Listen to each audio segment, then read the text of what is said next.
كلنا لسه فاكرين السوبر ناصر، وامبارح الأهلوية قالوا السوبر طاهر محمد طاهر، واحد من اللعيبة اللي دايما بتتعرض لانتقادات كبيرة جدا جدا من جمهور النادي الأهلي، لكن في اللقاءات الكبيرة دايما بيظهر المعدن الحقيقي للاعب.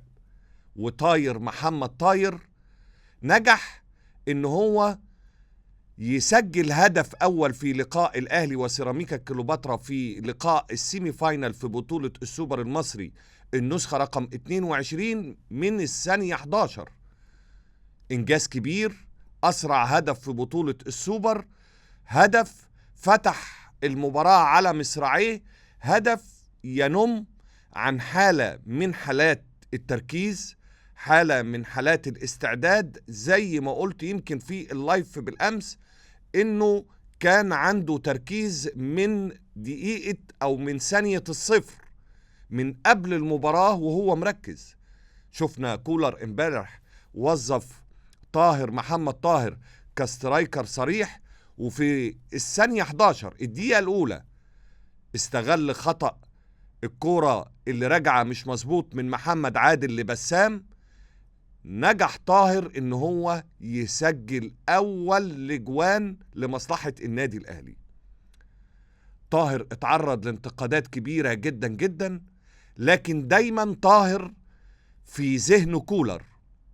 ناس كتيرة تقول طاهر هيرحل، طاهر ما بيشاركش، طاهر ما بيأديش، طاهر ما بيقدمش الإضافة، إلا كولر دايما حاطط طاهر ما بين قوسين. صحيح في أوقات كتير ما بيشاركش بشكل أساسي، لكن هو قطعة أساسية، ورقة بديلة أساسية، وفي بعض الأحيان بيبقى هو مفتاح القضية زي امبارح.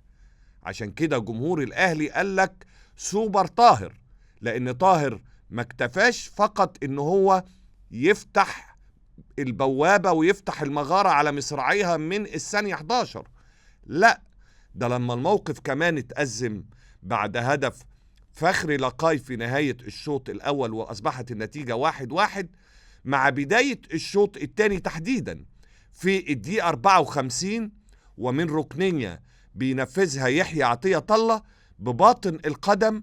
كورة محتاجة تركيز، محتاجة تايمينج، محتاجة مهارة عالية جدا جدا، خصوصا ان طاهر كمان حط فيها باطن القدم بقوة.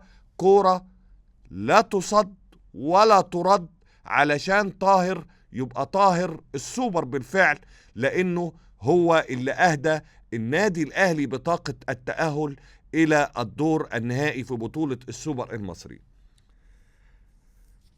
وانا في اللحظات اللي جاية ديت اسمحوا لي ان انا اقدم لحضراتكم رغم قلة عدد الدقايق لطاهر، لكن خلونا دايما نمشي بالاصول. والاصول في الكورة زي ما حضراتكم متعودين معايا ان انا بقول الكورة ايه؟ لا بعيدا عن ان الكورة جوان، لا، الكورة ارقام.